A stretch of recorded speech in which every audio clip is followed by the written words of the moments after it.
Zamon tezlashib ketdi, kunlar tez o'tyapti degan iborani ko'p bora eshitgan bo'lsangiz kerak. Bizning nazarimizda ham haftaning yakshanba kuni juda tez kelayotgandek.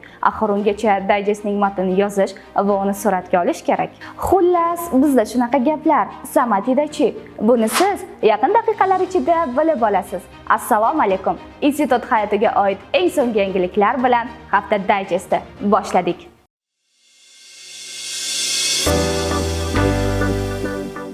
Mirzo Ulug'bek vorislari Respublika ko'rik tanlovining tuman bosqichida ilk 4 nafar talabalarimiz g'olib bo'lib, keyingi viloyat bosqichi yo'llanmasini qo'lga kiritdi. Ajoyib natija. Shu bo'yicha batafsil tahlilni Telegram kanalidan topishingiz mumkin. Yana Mirzo Ulug'bek vorislari o'quv kursiga ham qabul boshlandi. Marhamat talabalar! Institut kasaba uyushmasi tomonidan 2020-2025 yillar fevral oyiga qadar amalga oshirilgan ishlar bo'yicha hisobot saylov yig'ilishi o'tkazildi. Natijalarga ko'ra, Tilalov Haydmurod Mahmudovich Institut xodimlar kasaba uyushmasi qo'mitasi raisi sifatida qayta saylandi. O'tgan haftada ikkita yangi loyihaga start berdik. Bular institut startaplari va satrlar parvozi.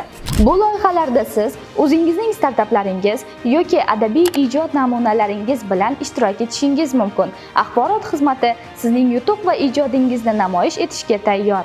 Rektor stipendiyasi tanlovining 6 nafar g'oliblari aniqlandi. Tabriklaymiz. Ular turli yo'nalishlarda baholanib, mazkur yutuqqa munosib ko'rilgan.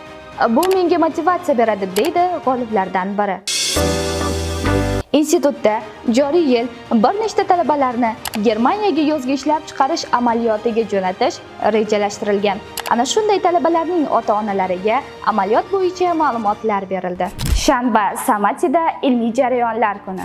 Dorivor o'simliklar va oziq-ovqat texnologiyasi kafedrasi qoshida tashkil etilgan Ibn Sino izdoshlari ilmiy to'garagi o'simlikshunoslik va meva-sabzavotchilik, dorivor o'simliklar va oziq-ovqat texnologiyasi hamda raqamli texnologiyalar, turizm va gumanitar fanlar va iqtisodiyot va buxgalteriya hisobi kafedralarida doktorantlar maktabi ilmiy seminarlari tashkil etildi.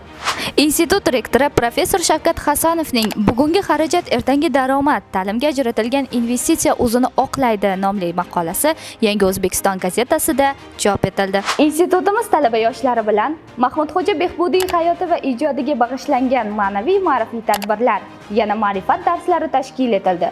Iqtisodiyot va boshqaruv fakulteti talabalariga kitobxon talaba loyihasi doirasida kitobxonlik tadbiri tashkil etildi. Yana mazkur fakultet talabalari uchun shaxmat bo'yicha dekan kubogi musobaqasi ham bo'lib o'tdi.